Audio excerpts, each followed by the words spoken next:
പഞ്ചാബ് മുൻ ഉപമുഖ്യമന്ത്രിയും ശിരോമണി അകാലിദൾ നേതാവുമായ സുഖ്ബീർ സിംഗ് ബാദലിന് നേരെ വധശ്രമം. മതപരമായ ശിക്ഷ നടപ്പിലാക്കുന്നതിനിടെ അമൃത്സറിലെ സുവർണ ക്ഷേത്രത്തിൽ വെച്ചാണ് വധശ്രമം. ദൽ ഖൽസ പ്രവർത്തകനായ അക്രമി നരേൻ സിംഗ് പിടിയിലായി.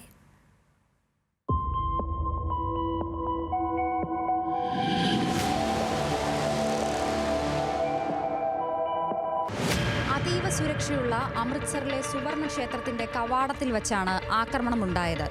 അക്രമിയായ നരേൻ സിംഗ് ചോര 2 തവണ ബാദലിന് നേരെ വെടിയുതിർത്തു. അമൃത്സർ ആസ്ഥാനമായി പ്രവർത്തിക്കുന്ന ഒരു സിഖ് സംഘടനയായ ദൽ ഖൽസയുടെ പ്രവർത്തകനാണ് നരേൻ സിംഗ് ചോര. അക്രമിയെ ആളുകൾ ഇടപെട്ട് കീഴ്പ്പെടുത്തുകയായിരുന്നു. ആർക്കും പരിക്കുകളില്ല.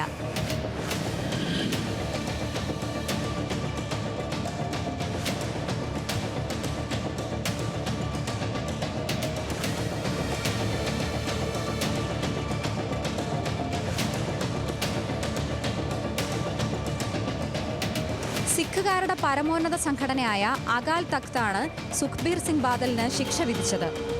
സുവർണ ക്ഷേത്രം അടക്കമുള്ള ഗുരുദ്വാരയിലെ അടുക്കളയും ശുചിമുറികളും വൃത്തിയാക്കണമെന്നതായിരുന്നു പ്രധാന ശിക്ഷ.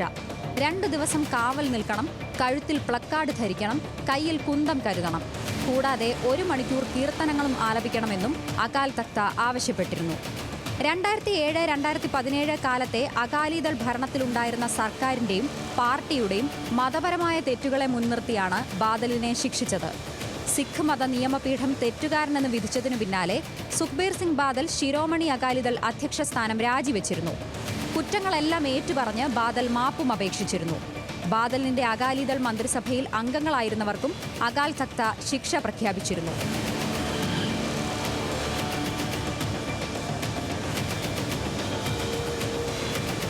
National desk, news Malayalam.